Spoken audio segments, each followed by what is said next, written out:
എന്റെ ഈശ്വര, കേക്കിന്റെ മണം. ഞാനറിയാതെ ഈ കുടുംബത്തിൽ കേക്ക് തിന്നുകയോ? അസംഭവ്യം. കൊള്ളാം, ചോക്ലേറ്റ് ഒക്കെ ചേർത്ത നല്ല കേക്ക്. കേക്ക് നിങ്ങൾ തിന്നോ? ഈ പേപ്പർ ഇവിടെ ഇരിക്കട്ടെ, വേസ്റ്റ് പേപ്പറാ. കേക്കിന്റെ പൊടിയൊക്കെ ഇങ്ങോട്ടിട്ടേക്ക്.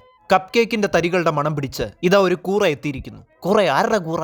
വാക്കുകൾ സൂക്ഷിച്ചുപയോഗിക്കണം. കപ്പ് കേക്കിന്റെ തരികളുടെ മണം പിടിച്ച് ഇതാ ശ്രീമാൻ പാറ്റ എത്തിയിരിക്കുന്നു. അങ്ങനെ പറ, അല്ലാതെ കൂറ എന്നൊന്നും എന്നെ വിളിക്കരുത്, ജാഗ്രത. പൂർണ്ണ വളർച്ചയെത്താത്ത ഒരു പാറ്റയാണ് കക്ഷി. കേക്കിന്റെ പീസുകൾ ആസ്വദിച്ച് കഴിക്കുന്നുണ്ട്.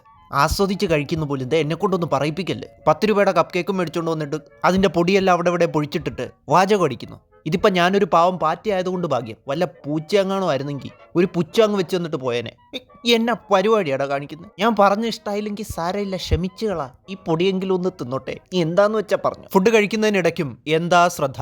തലയിലുള്ള 2 ആന്റിനകൾ ഇടയ്ക്കിടയ്ക്ക് വിറപ്പിക്കുന്നുണ്ട്. ചുറ്റുപാടും വേറെ ആരെങ്കിലുമൊക്കെ ഉണ്ടോ, അന്തരീക്ഷം സുരക്ഷിതമാണോ എന്നൊക്കെ അറിയാനുള്ള ഒരു മാർഗമായിരിക്കണം അത്. ചിറകുകളൊന്നും നല്ല രീതിയിൽ വളർന്നിട്ടില്ല. ഇരുണ്ട നിറമുള്ള ശരീരത്തിൽ ഇളം ബ്രൗൺ നിറത്തിലുള്ള വരകളും പാടുകളും ഒക്കെ ഉണ്ട്. കാലുകളിലാകട്ടെ ചെറു രോമങ്ങൾ പോലെയുള്ള ഭാഗങ്ങൾ കാണാം. പാറ്റകൾ അഥവാ കൂറകളുടെ വളർച്ചാ ഘട്ടത്തിൽ 9 മുതൽ 14 ഘട്ടങ്ങൾ ഉണ്ട്.